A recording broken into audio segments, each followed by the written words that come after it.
Salut, salut, salut, ça va? Euh, This is the audio file for week 4, leçon numéro 1. Semaine 4, leçon numéro 1.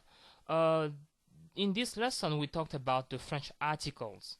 And as you may already know, there are two types of French articles. I may even say three types of French articles, but the third one is composed of prepositions and articles. So, and I haven't done the preposition yet with you, so I will leave it for another time. For now, we will focus on the two main types of French articles, the definite articles and the indefinite articles. Okay, so let's talk about the definite articles in the first part of this video.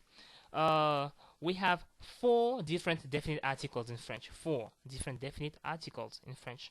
Le, la, les, et l'apostrophe. Again. Le, la, les, et l'apostrophe. So let's see in which case we use le. Le is used specifically for masculine gender, for nouns which have a masculine gender and which are in the singular form. For example, le garçon, the boy, le garçon. It has a masculine gender and it is in the singular form. Now, la.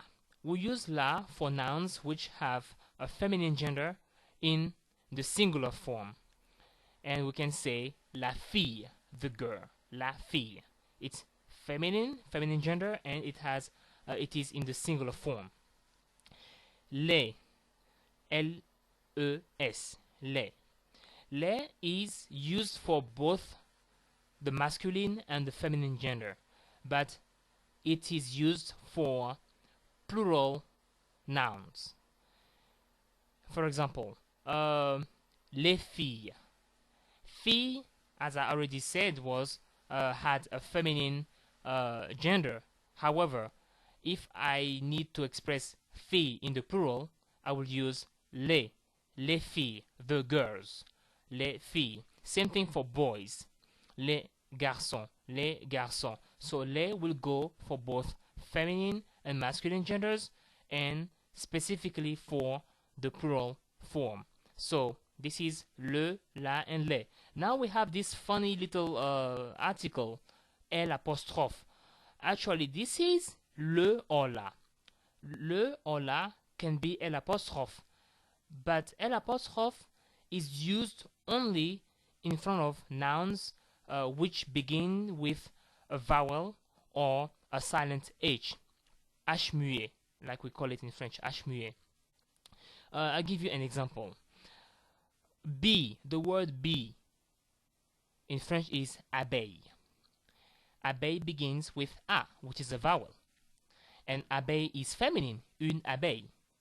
But if you wish to use the definite article, let's say the bee, the here will be l'apostrophe. Why? Because abeille begins with A, as I said. And you may wonder, why can't we just say la abeille, right? Because abeille is feminine, and we need to use a definite article, which is la, because abeille is feminine. Well, to make it sound better, you see la abeille, there is a break. It doesn't flow nicely. That's why we remove the A of la, and we combine it with abeille, so it will be l'abeille. And the same thing can be done with the masculine gender using le. To give an example, the bear. Okay, ours means bear, the bear, a bear, ours. And if I wish to say the bear, I will say l'ours instead of le ours. So you remove the E of le and you just combine it with ours. So this is l'apostrophe, which is simply the contracted form of le and la. Okay, now let's focus on the indefinite articles. We have three indefinite articles in French, which are un, une, des. Just like the definite ones, you have un, which represents the masculine gender in the singular form, like un garçon, which is here indefinite, un garçon.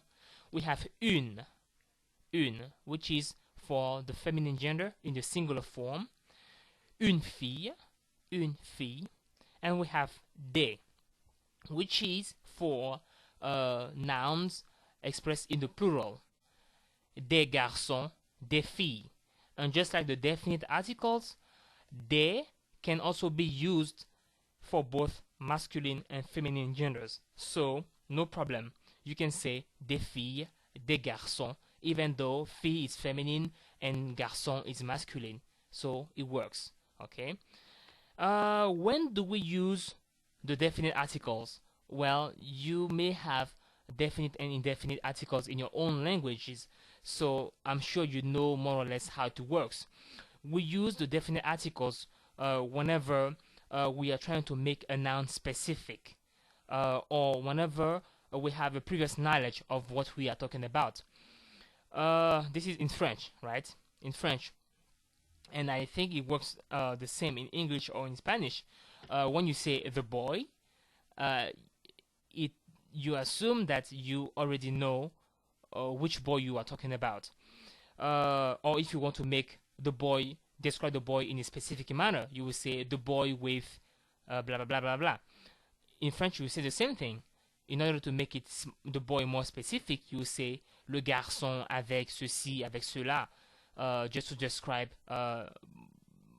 more deeply, describe in depth who you are talking about. But unlike in English, you should use definite articles in front of subjects, school subjects. In English, you will say history or math or geology. In French, you should actually say l'histoire, la géologie, les mathématiques. So you have to use